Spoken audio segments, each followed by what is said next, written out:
The DOJ subpoenas several Minnesota officials, including the governor. Trump is set to discuss the fate of Greenland with European leaders, and the Iranian regime confirms the death of thousands of protesters. I'm Daily Wire Executive Editor John Bickley with Georgia Howe. It's Tuesday, January 20th. This is Evening Wire. Several Minnesota officials have been subpoenaed amid the Trump administration's immigration enforcement surge in the state. Officials said today they're seeking documents from Governor Tim Walz, Minneapolis Mayor Jacob Frey, Minnesota Attorney General Keith Ellison, and Hennepin County Attorney Mary Moriarty as part of a widening DOJ inquiry. Officials say the probe centers on whether public statements and policies by those leaders impeded ICE agents deployed to the state. Both Walz and Frey have strongly denied those allegations, calling the investigation politically motivated. The future of Greenland is on the agenda at Davos this week. President Trump said early this morning that he plans to meet with various parties to discuss the matter while attending the World Economic Forum. Daily Wire reporter Zach Jewell has more. The president said he spoke with NATO Secretary General Mark Rutte over the phone and stressed the importance of the U.S. acquiring Greenland. Trump said that he plans to meet the various parties in Davos this week, and he's telling everyone, quote, very plainly that Greenland is imperative for national and world security. He added, quote, there can be no going back. On that, everyone agrees. Trump said the U.S. is the only power that can ensure global peace and added that peace must be achieved through strength. Meanwhile, Denmark is beefing up its military in Greenland in direct response to Trump saying he's going to acquire the Arctic territory. Daily Wire senior editor Cabot Phillips has the details. On Monday, a text exchange between President Trump and Norwegian Prime Minister Jonas Gahr Støre over Greenland was released in a statement. Trump wrote, quote, Denmark cannot protect that land from Russia or China, and why do they have a right of ownership anyway? No written documents. It's only that a boat landed there hundreds of years ago, but we had boats landing there also. TV2, a local Danish broadcaster, said the incoming forces were, quote, a substantial contribution as they arrived Monday night. The head of Denmark's Arctic Command, Major General Soren Andersen, says that about 100 Danish soldiers have already arrived in Nuuk, Greenland's capital, with more on the way. When asked on January 15th about European troops in Greenland, White House Press Secretary Caroline Leavitt had this to say. I don't think troops in Europe impact the president's decision-making process, nor does it impact his goal of the acquisition of Greenland at all. President Trump ripped into the United Kingdom today for its plan to surrender strategic islands. The UK intends to cede control of the Chagos Islands in the Indian Ocean to Mauritius, an island nation off the coast of East Africa. In a post on Truth Social, Trump said the deal showed, quote, weakness to Russia and China, and that it would endanger a key American military base located on one of the islands known as Diego Garcia. The U.S. will maintain access to the base for 99 years and potentially longer. The UK inked a deal to hand over the islands last year. The Trump administration supported the agreement at the time. But now Trump says the deal shows the strategic necessity of the U.S. acquiring Greenland. The Nobel Foundation has issued a flurry of statements in response to the re-gifting of the Nobel Peace Prize to President Trump. Daily Wire senior editor Virginia Kruta has the latest. Venezuelan opposition leader Maria Corina Machado presented her 2025 Nobel Peace Prize to President Trump last week during a meeting at the White House. The Nobel Foundation clarified that, quote, a prize cannot even symbolically be passed on or further distributed. Machado defended her decision to give her prize to the president as, quote, a recognition for his unique commitment with our freedom. Trump mentioned the award when texting with the Norwegian Prime Minister about Greenland, saying, quote, considering your country decided not to give me the Nobel Peace Prize for having stopped 8 wars plus, I no longer feel an obligation to think purely of peace, although it will always be predominant, but can now think about what is good and proper for the United States of America. Trump said today that the anti-ICE activists who stormed a Minnesota church on Sunday were professional troublemakers who should be locked up or thrown out of the country. Daily Wire senior editor Joel Needler reports.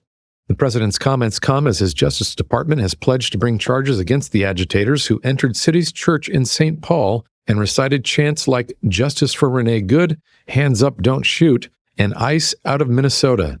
Former CNN host Don Lemon live-streamed the protest. Trump posted early today saying, quote, just watched footage of the church raid in Minnesota by the agitators and insurrectionists. These people are professionals. They're highly trained to scream, rant, and rave like lunatics in a certain manner, just like they're doing. They're troublemakers who should be thrown in jail or thrown out of the country. The protest was organized and promoted by Racial Justice Network and Black Lives Matter Twin Cities. The legacy media has been battling with the Trump administration over who exactly is being deported, claiming that less than half have criminal records. But the administration says the numbers don't lie. Daily Wire reporter Amanda Prestigiacomo has the details. The administration says the vast majority of illegals that ICE has targeted have pending criminal charges or convictions in the U.S. That's in addition to the crime of being here illegally. Assistant Secretary Tricia McLaughlin gave an update on these numbers last month, saying 70% of the more than 600,000 illegals arrested had already been charged or convicted of a crime in the U.S. And that cites only charges or convictions in the United States, not other countries. McLaughlin explained, quote, "This statistic doesn't account for those wanted for violent crimes in their home country or another country, Interpol notices, human rights abusers, gang members, terrorists, etc." Who ICE is targeting has become a growing focus as protests and riots continue to pop up in liberal cities across the nation. Here's one ICE officer who went viral this week while addressing media members and protesters who he says were impeding law enforcement. That vehicle right there is honking and impeding our investigations while we're trying to arrest a child sex offender. That's who you guys are protecting. Insane. The Iranian regime now acknowledges that thousands of civilians were indeed killed during recent protests. Several civil rights organizations estimate the death toll may be as high as 12,000. Supreme Leader Khamenei addressed the nation on state television over the weekend, blaming the unrest on Trump, as his audience chanted, "Death to America." Despite diplomatic efforts to de-escalate tensions, Iran has so far shown little willingness to cooperate with the U.S. As President Trump calls for new leadership in Iran, Iranian President Masoud Pezeshkian defended the Ayatollah, warning that any aggression against him would be viewed as an all-out war against the country. 2026 is a big year. America turns 250 years old. And while everyone's going to be talking about the founding fathers and all their accomplishments, I also want to talk about the people who don't get enough credit, American ranchers. These are the folks who've been feeding families like mine and yours for generations. No cameras, no headlines, just putting food on our tables. Our sponsor, Good Ranchers, is the only meat company I've found that's 100% committed to America at every single step. Every cut comes from local American farms and ranches. Everything, packaging, fulfillment, even their customer support team. It's all done right here in America. Receiving a Good Ranchers box is like Christmas in January. We could all use a little more of that. Whatever cut I grab out of my box or my fridge or my freezer for dinner, I know it's going to be absolutely delicious, nutritious, and pro-America. Right now, if you go to goodranchers.com and use our code WIRE, you'll get an additional $25 off your first order. That's WIRE for $25 off on top of the $500 annual savings when you subscribe. goodranchers.com. American meat delivered. RFK Jr. is being sued over the recent decision to narrow the list of vaccines recommended for children. Daily Wire reporter Lyndon Blake has more. The CDC is no longer recommending that all children need to be immunized for rotavirus, influenza, meningococcal disease, and hepatitis A unless recommended by a doctor, and for some high-risk children. Kennedy commented on the decision on the Katie Miller podcast. When I was a kid, I got 3 vaccines. Kids today get 80 doses of about 18 vaccines. You know, there was not good science behind the vaccine schedule.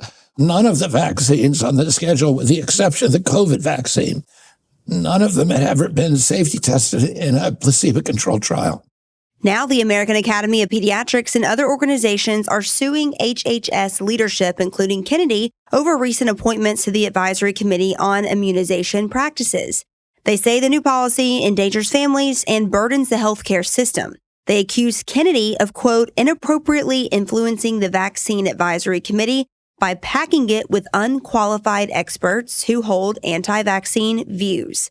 The complaint was filed Monday in the U.S. District Court in Massachusetts and accuses the defendants of engaging in, quote, a pattern and practice of changing U.S. vaccine policy without consideration of the relevant factors or providing any reasoned explanation.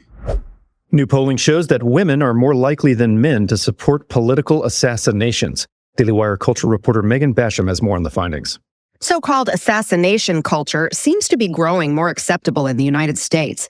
According to the Network Contagion Research Institute, women across the political spectrum were 14 to 20% more likely to justify the political killing of high-profile figures. Asked about specific figures, 55% of women versus 45% of men said New York City Mayor Zohran Mamdani's theoretical murder could be justified. 57% of women and 50% of men said the same about President Trump. These troubling results come in the aftermath of the high-profile murders of Turning Point USA founder Charlie Kirk and United Healthcare CEO Brian Thompson, as well as at least a couple of recent attempts on Trump's life. A high-speed train collision near Madrid, Spain has left at least 41 dead and hundreds injured. Daily Wire assistant editor Andy Valdez is the latest. The collision occurred Sunday afternoon as one train derailed, striking another train head-on. Spanish Prime Minister Pedro Sanchez has promised a full investigation into the cause of the crash.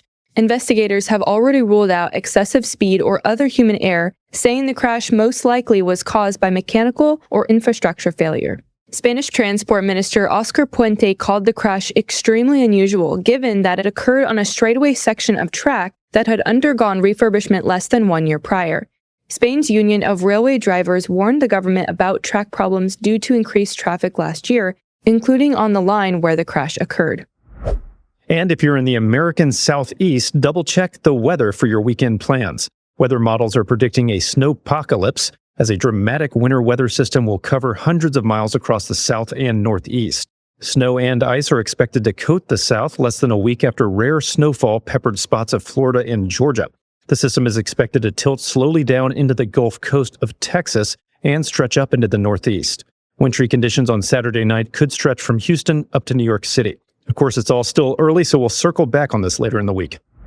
Those are your drive home updates this evening. To learn more about these stories, go to dailywire.com. And in case you missed it earlier today, we covered some major stories, including the federal investigations into anti-ICE protesters who stormed into a church in Minneapolis, Democrats rolling out their aggressive agenda in Virginia, and the Pentagon obtaining a mysterious device that may explain the so-called Havana syndrome. Thanks for tuning in. We'll be back tomorrow morning with another full edition of Morning Wire.